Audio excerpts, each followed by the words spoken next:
Pak Martin Ali nggak usah curhat. Kita nggak usah terlalu jauh merambah kemana-mana untuk mengkaji suatu kebenaran.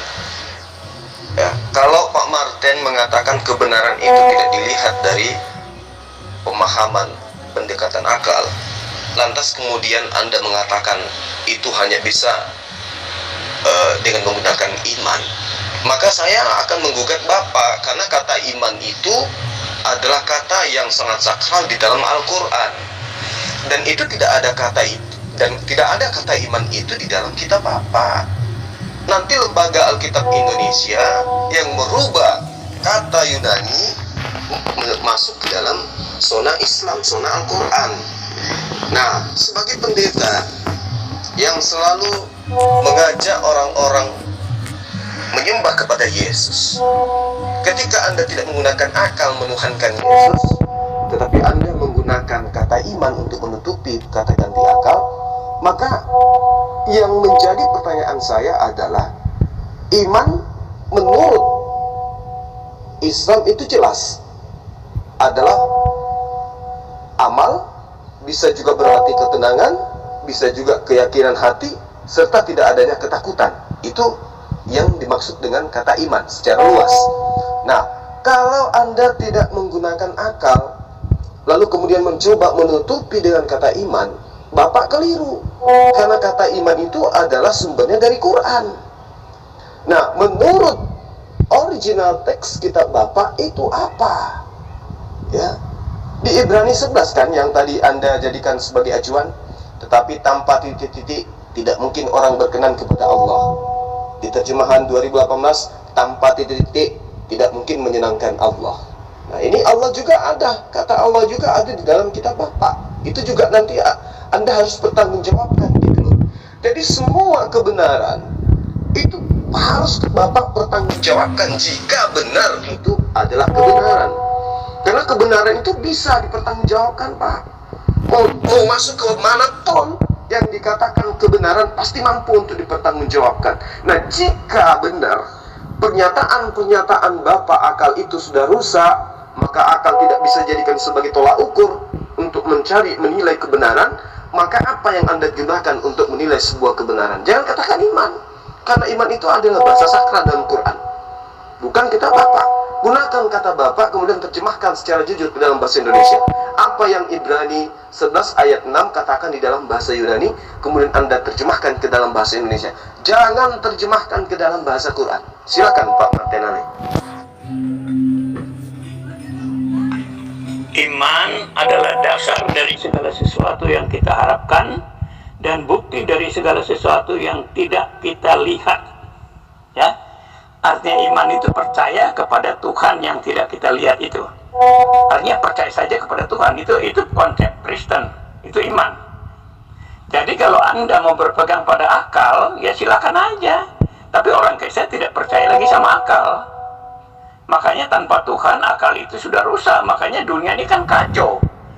Anda lihat di dunia ini orang-orang kan pintar, bukan bodoh. Profesor, doktor tuh berkelimpangan di mana-mana itu. Namanya profesor doktor yang abal-abal, yang benar, yang murni itu banyak itu. Tapi manusia tetap kacau. Orang bunuh-bunuhan, apa bunuh-bunuhan itu bagus? Ya? Orang bunuh-bunuhan itu kok bagus? Coba di mana orang suka bunuh-bunuhan itu, di mana coba? Yang paling banyak itu. Ya? Itu karena akal semua.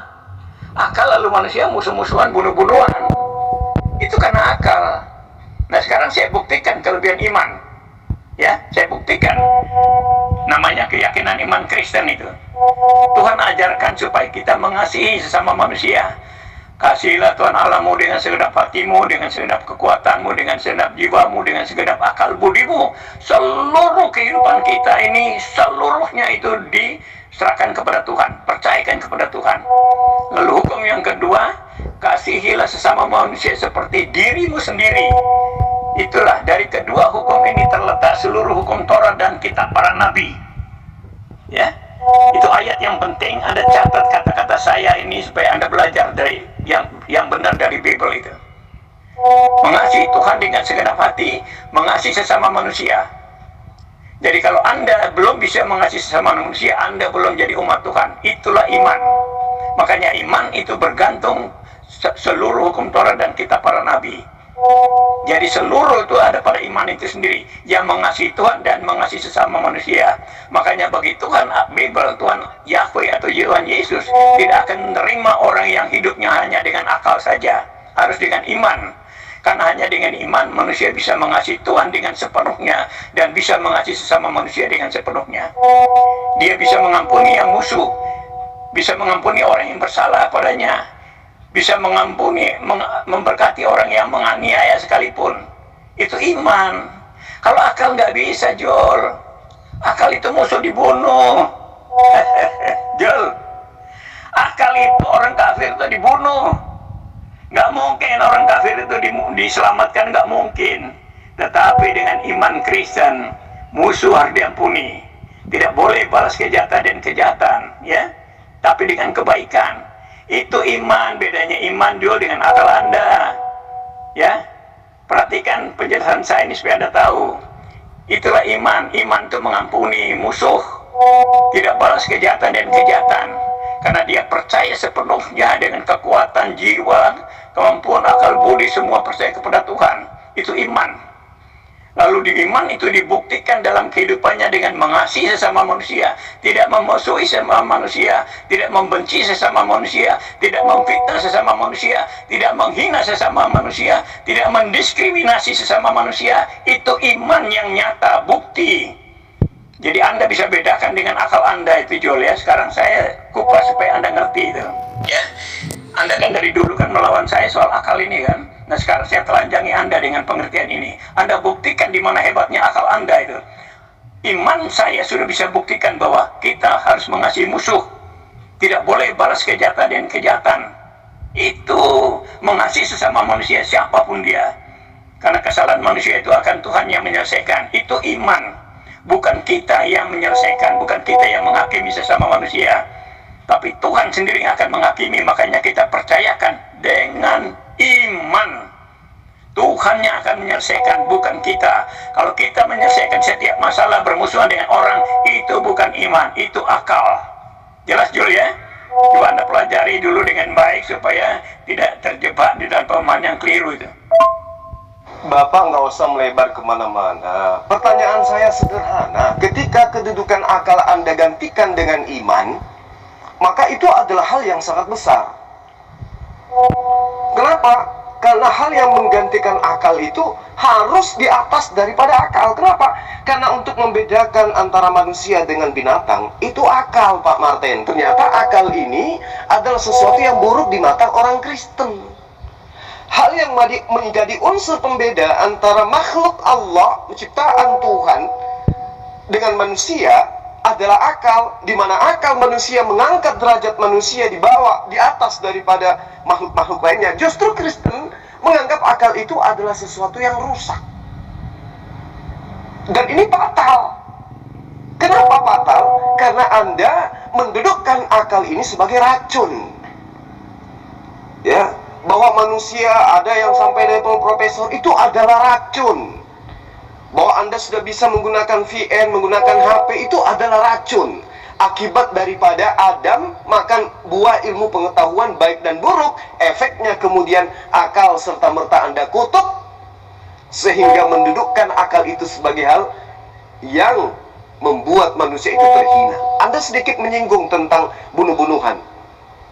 Buka mata Bapak. Yang membuat senjata untuk alat bunuh-bunuhan siapa? Yang menjajah di negara ini siapa? Mereka yang mengambil kitab Al-Quran, mendudukkan kitab Al-Quran di dalam kitab mereka dengan menggantinya dengan kata iman. Paham maksud saya kan, Pak?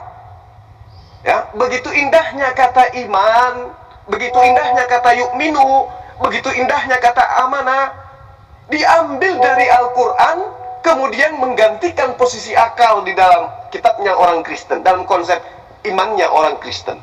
Maka muncul pertanyaan, ketika Bapak membatalkan esensi akal sebagai tolak ukur kebenaran dan yang menghantar manusia menemukan Allah dengan akal pikirannya dengan menggunakan kata iman, maka Anda ditertawakan oleh umat Islam. Karena umat Islam itu mendudukkan iman di atas daripada akal. Artinya ketika umat Islam berbicara mengenai akal, maka definisi yang terurai kemudian adalah ilmu. Artinya pengetahuan, pemahaman, yang mana pemahaman ini kemudian diolah oleh akal, lalu kemudian kebenarannya diimani sepenuh hati. Bukan iman dulu baru diakal-akali, bukan. Di dalam konsep Islam, iman itu posisi kedua. Yang pertama adalah akal. Ketika Rasulullah Muhammad SAW datang mengajarkan tentang la ilaha illallah, tidak sekonyong-konyong umat Islam kala itu menerima, tapi diurai dulu dengan ilmu, dengan akal. Barulah kemudian orang-orang Quraisy, orang-orang jahiliyah kala itu menerima ajaran Rasulullah Muhammad SAW. Yang kalau adalah mereka menyembah dewa-dewa, menyembah banyak Tuhan, kemudian Muhammad SAW datang dengan juga mengajarkan banyak Tuhan, minimal 3 Tuhan, maka percuma mereka menjadi Islam. Karena Tuhan yang mereka sembah dengan Tuhan yang Islam ajarkan, Muhammad ajarkan, sama aja. Tetapi karena mereka sebelum beriman menggunakan akal, menelaah penjabaran Rasulullah Muhammad SAW, barulah mereka beriman. Nah, sekarang muncul Kristen, ya, menggunakan kata iman di dalam kitab mereka dengan menggantikan akal sebagai pondasi penegak tombak kebenaran sesuatu, atau cara menemukan Allah, cara menemukan Tuhan itu menggunakan akal.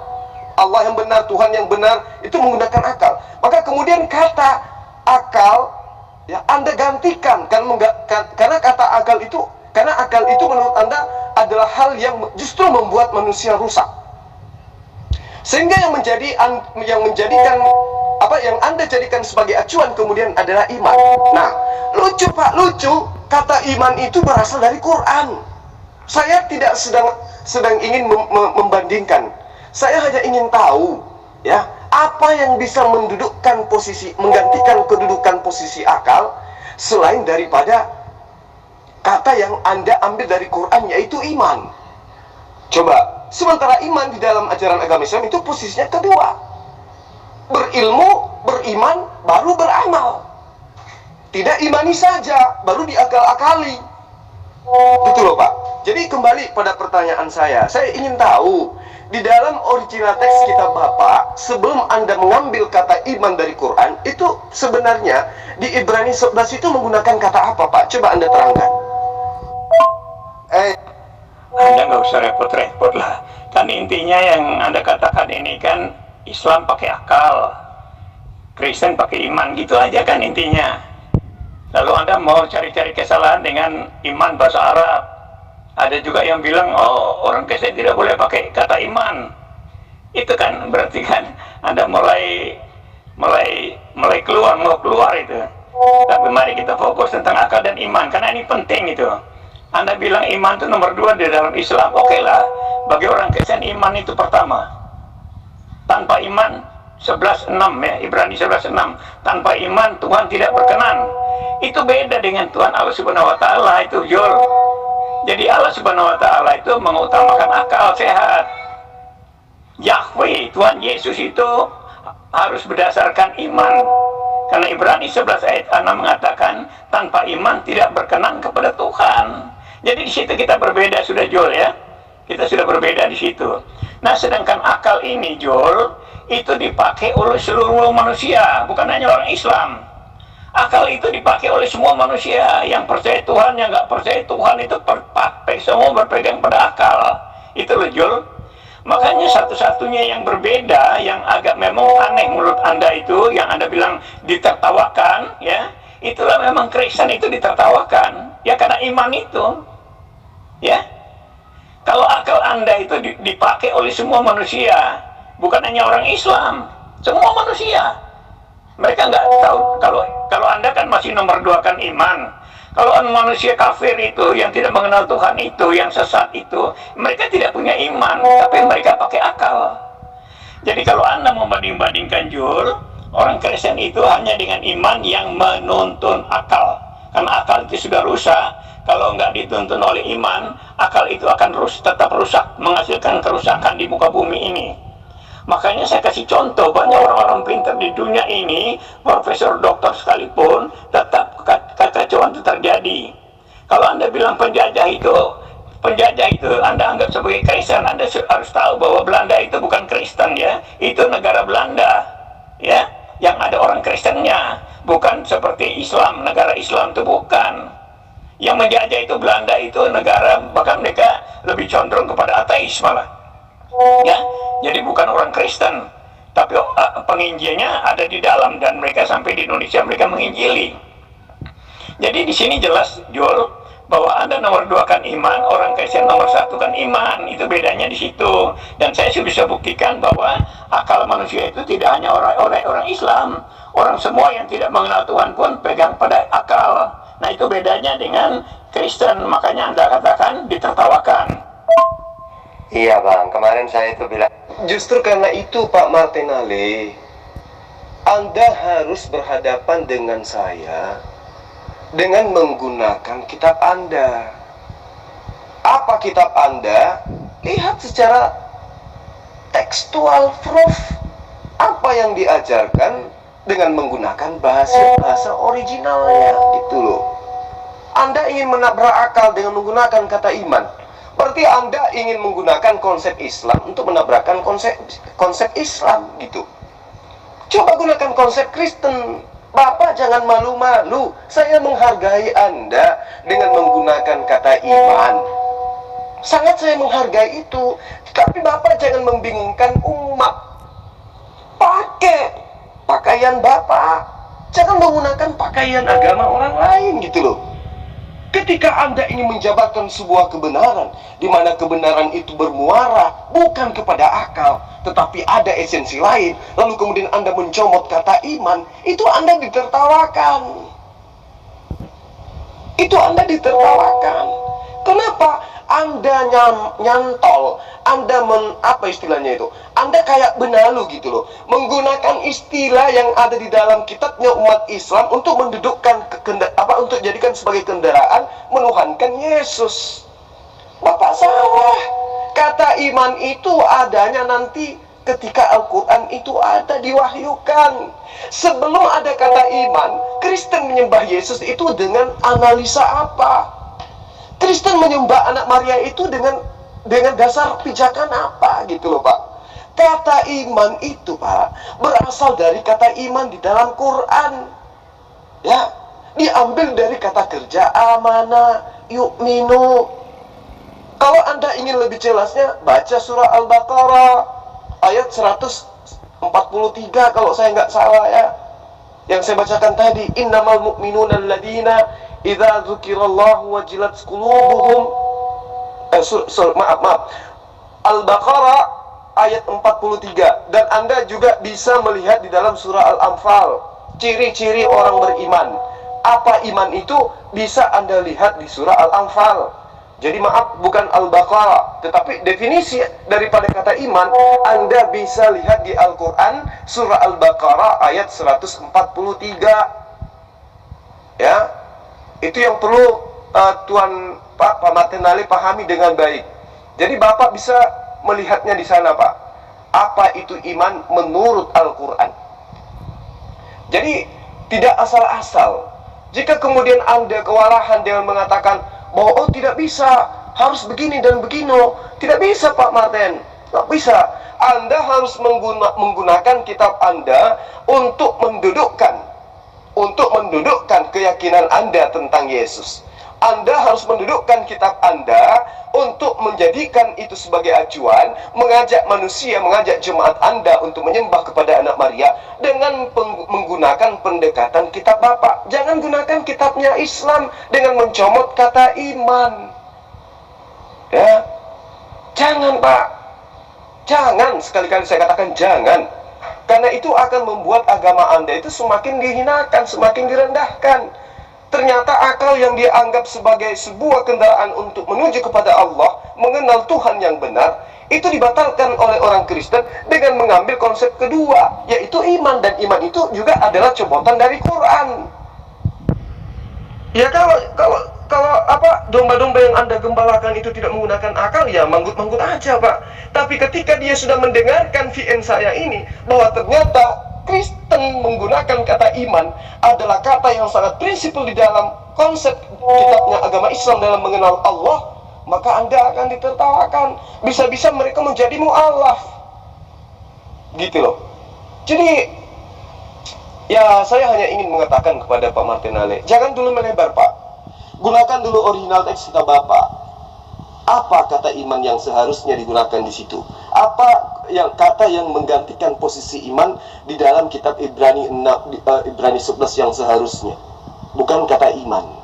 Ya, paham ya Pak Martin ya? Coba Anda gunakan original teks kitab Anda dulu. Jadi jangan sembunyi di balik bayang-bayang terjemahan Al-Quran. Silakan. Anda melarang orang Kristen tidak boleh pakai kata iman karena itu bahasa orang Arab, ya. Anda perhatikan itu ya.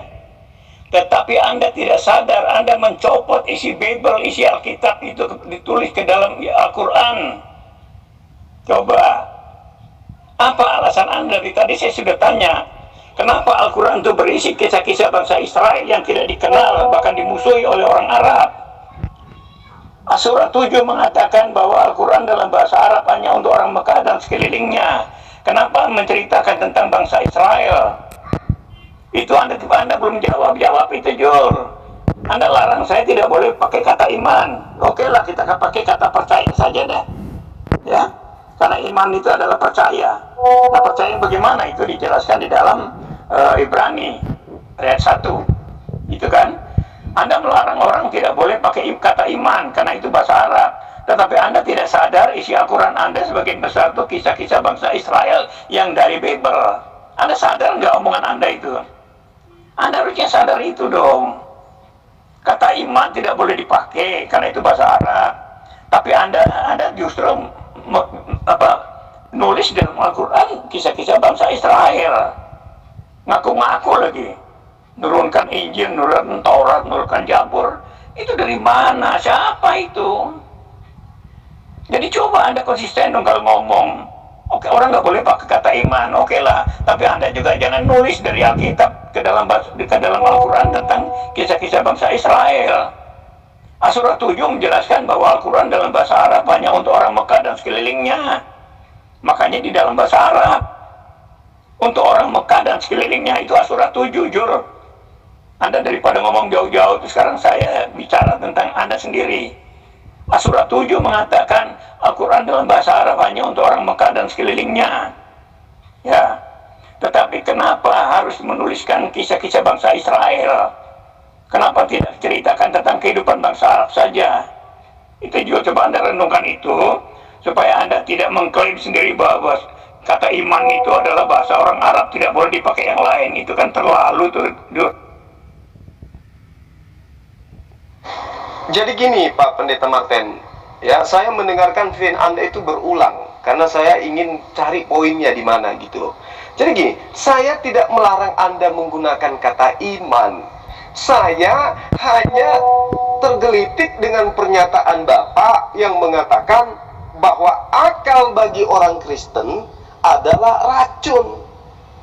Ya, akal tidak bisa digunakan untuk mencari Tuhan. Akal manusia itu sudah rusak sejak dari Taman Eden, berarti sejak Nabi Adam. Berarti keturunannya semuanya rusak akal. Berarti akal tidak bisa dijadikan sebagai alat untuk memfilter, untuk menemukan apa yang benar di mata Tuhan. Tetapi yang Anda dudukkan kemudian menggantikan akal adalah iman. Sementara iman ini adalah kata yang berasal dari Quran. Ya. Nah, kalau kata yang menggantikan kedudukan akal Anda ambil dari Quran, ini lucu Pak, karena Al-Quran itu nanti ada di abad ke-6. Nah, apa yang menjadi dasar landasan orang-orang Kristen sebelum Islam datang, sebelum Al-Quran diwahyukan?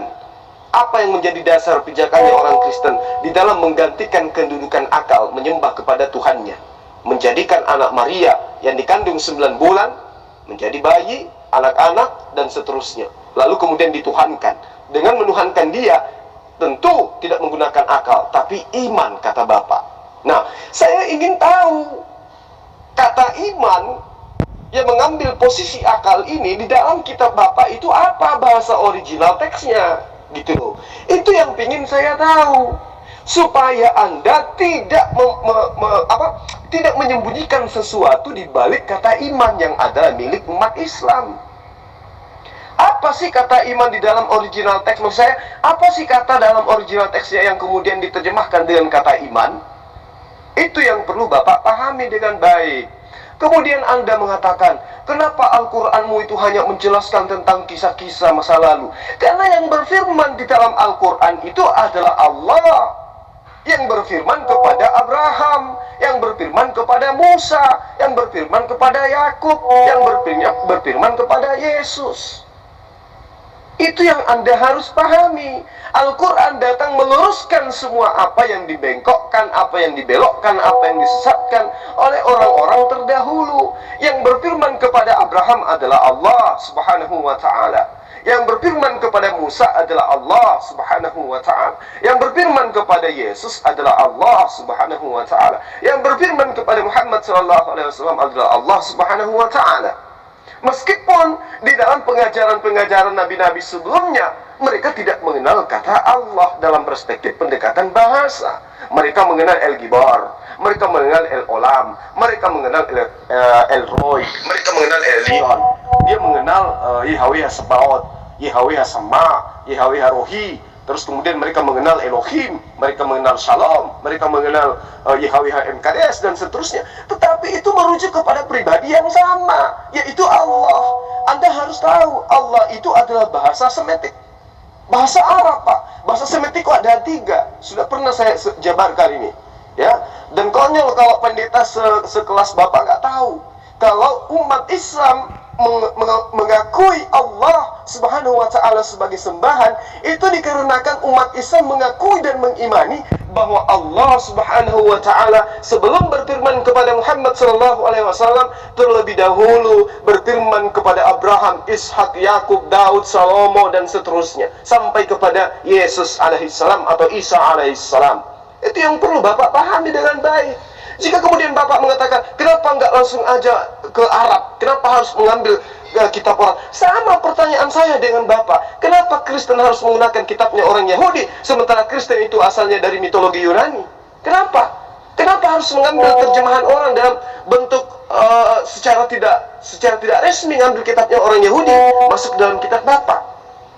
Itu yang perlu Anda pahami. Lalu kemudian Anda mencoba mengambil surah tadi surah Asy-Syura ayat 7 ya. Di sana dikatakan wa kadzalika auhayna ilaika qur'ana arabiyyan litunzira ummal qura. Lalu ingat Pak, apa kata lanjutannya?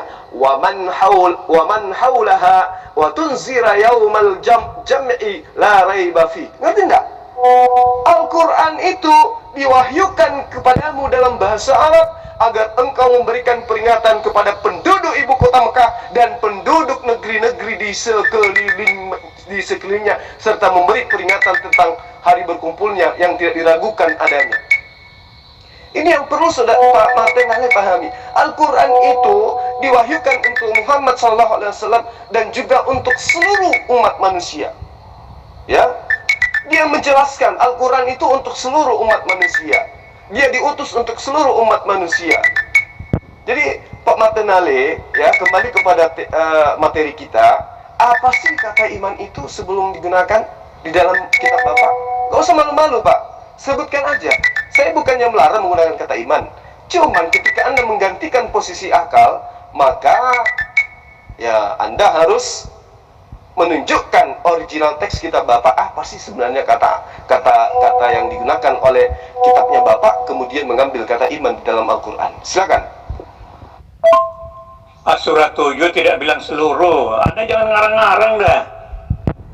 Tidak benar loh, nambah-nambah ayat itu nggak benar itu. Oh itu di situ surat 7 itu hanya untuk orang Mekah dan sekelilingnya. Kok ada nambah-nambah untuk seluruhnya dari mana, Jol? Anda mulai terjebak kan, makanya jangan melantur sana sini deh. Ya, kita kan bicara soal iman dan akal. Sudah saya jelaskan iman apa dasarnya, itu sudah saya jelaskan. Anda nyalakan soal gunakan kata iman. Lalu saya bilang kenapa Anda pakai kisah-kisah bangsa Israel ditulis dalam Al-Quran? Itu di situ kan ada Anda terjebak sendiri kan. Makanya kalau ngomong tuh dipikir dulu, Jul. Orang tidak boleh pakai kata iman, Tapi Anda menulis kisah-kisah bangsa Israel dari Bible kepada Al-Quran. Itu ngaku-ngaku bahwa Allah berfirman kepada Abraham. Mana ada? Anda nggak bisa buktikan itu. Anda bisa buktikan dari mana? Allah Anda itu baru ada di abad ke-7 bersama dengan Al-Quran. Tidak ada buku lain yang mengatakan Allahmu ada sebelum Al-Quran. Itu yang sulit Anda jelaskan, itu akan sulit. Kalau Anda mau lari-lari sana-sini itu akan sulit itu. Ya, Allahmu sendiri baru ada bersama Al-Quran pada abad ke-7. Itu loh. Jadi kalau Anda mulai ngarang-ngarang lain itu masalah semua itu. Apalagi dengan akal. Kalau orang pakai akal, boleh pakai akal itu harus ada bukti yang konkret.